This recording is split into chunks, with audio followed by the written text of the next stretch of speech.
Well, let's start with this. We know this to be true in all sports. There are very few great owners.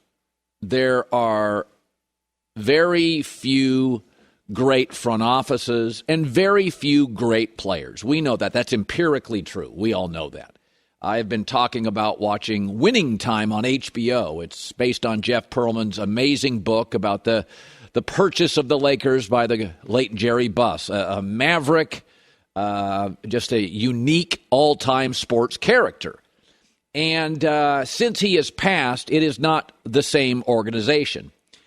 They can't even forget hiring coaches. They can't get firing coaches right. Frank Vogel found out he's been fired as the Laker coach through a tweet by an NBA reporter. He was asked about it last night. My reaction is I haven't been told, and I'm going to enjoy tonight's game, celebrate what these young guys did in terms of scratching and clawing and getting back in this game, getting a W, and we'll deal with tomorrow. So as a sports fan, sometimes a great owner passes, hands it to kids, it's never the same. And then sometimes an owner is really over his or her skis, and you wish they would go away. They pass. And you benefit from it. And let me give you a couple examples of this. Let's start with the Lakers. This team is not about Frank Vogel. They use 41 different lineups this year. He didn't want Russell Westbrook.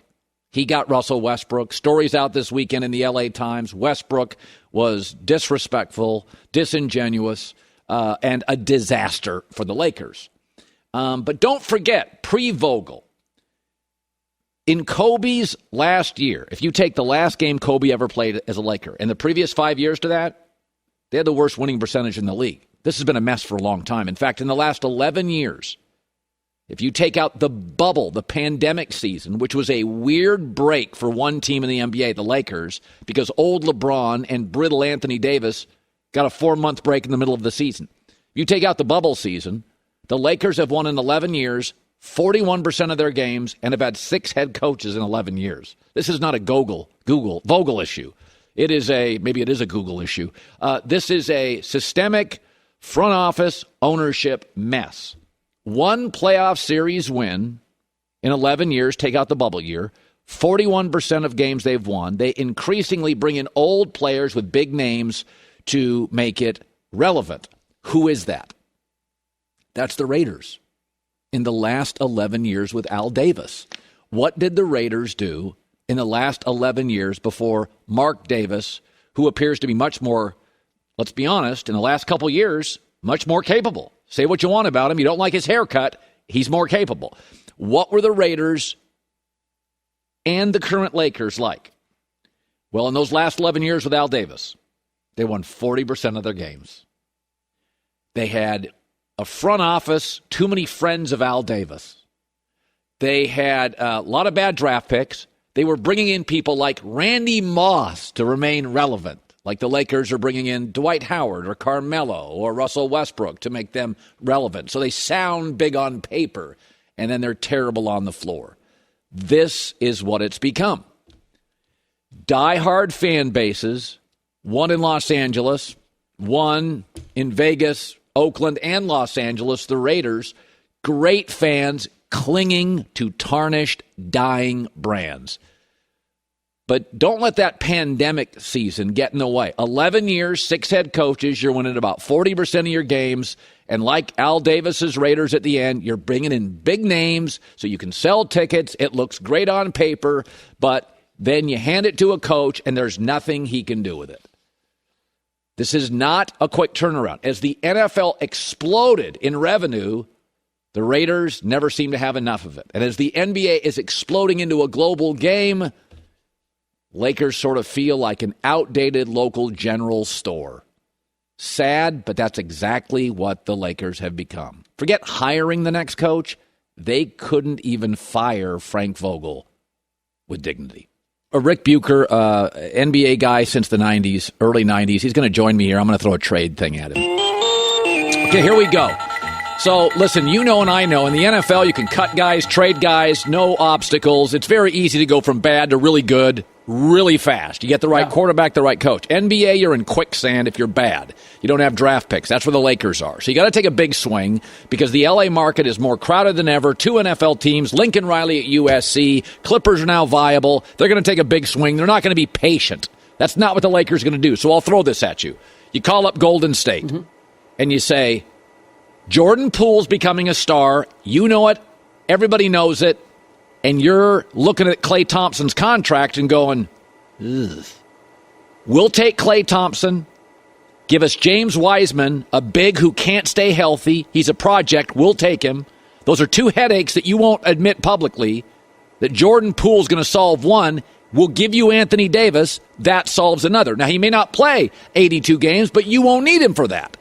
And the Lakers get maybe a draft pick, James Wiseman, Klay Thompson, and the Warriors, they cry at the press conference, we love Klay, but privately, Jordan Poole's becoming an all-star, and they want him to play 40-some minutes a night, and you can't with Klay around.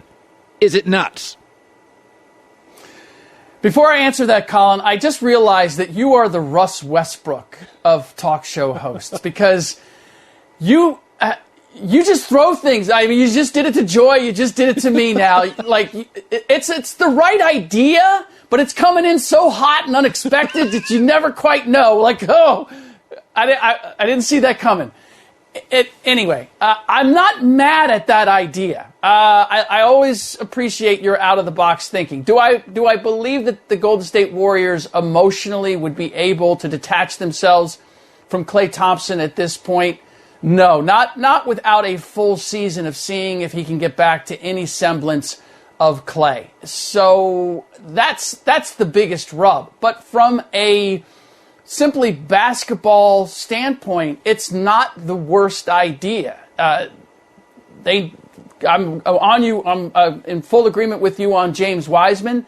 I don't know that Klay Thompson can get back to being Klay Thompson, and without question, I voted Jordan Poole most improved at the top of my most improved ballot. Great young player. I don't think he's going to win. Yeah, I believe Klay Thompson coming back undermined the season that Jordan was having. So it's not a crazy idea. I don't see it happening, but it's not a crazy idea. Okay, Frank Vogel fired. I mean, listen, they've had 6 coaches in 11 years. They're becoming, I compared him to the Al Davis last 11 years owning the Raiders, where they bring in big names like Randy Moss to be relevant. The front office had too many friends of Al Davis. Just not really overly credible outside of a massive brand. Who do you hire next? What do you make of Vogel's firing? Number one, Frank has nothing to complain about. He had 2 years in Orlando that were disastrous, and he was not the first choice by any stretch by the Lakers. And he comes in, he wins a championship.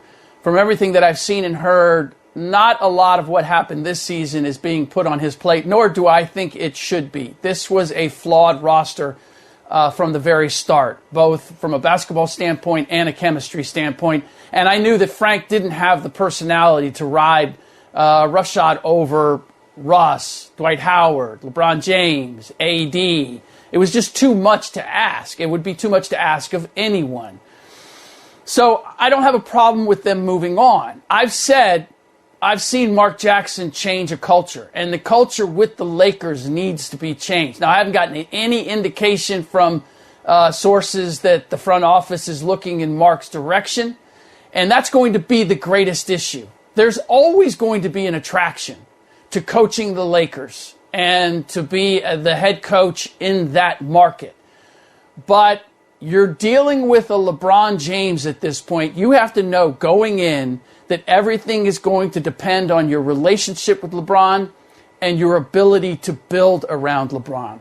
And from what I've been told around the league, for the first time, there's the question, is LeBron good enough to get you where you want to go, considering all of the concessions that you're going to have to make when you coach LeBron James? Yeah. That it's always a matter of what a guy can bring you versus the maintenance required to get the most out of him. And for the first time, there's the question of, can LeBron do enough that warrants all of the maintenance that he's going to require in terms of the authority and the control that he has in any franchise that he's been with? All right, we got about 60 seconds left. If Ben Simmons plays 7 minutes a half for Brooklyn, just as a defender and distributor, they're going to beat Boston. Agree or not? I don't know that Ben Simmons is the difference maker there. And so, no, seven minutes just isn't enough. If he's playing 20, 25 minutes and he's any semblance of the defensive player that we've seen him in the past, then yes, I would say that whether it's Boston or it's, with the Celtics, I would say that they have a good chance even without Ben Simmons. Because the question is going to be, is Jason Tatum ultimately going to show up, and what's the status of Robert Williams? The Nets are getting hot at the right time, and if they can incorporate Patty Mills and Seth Curry and Kyrie Irving and Kevin Durant, I like their chances at an upset. All right, good seeing you, Bukes. Appreciate it, buddy. You got it, Colin.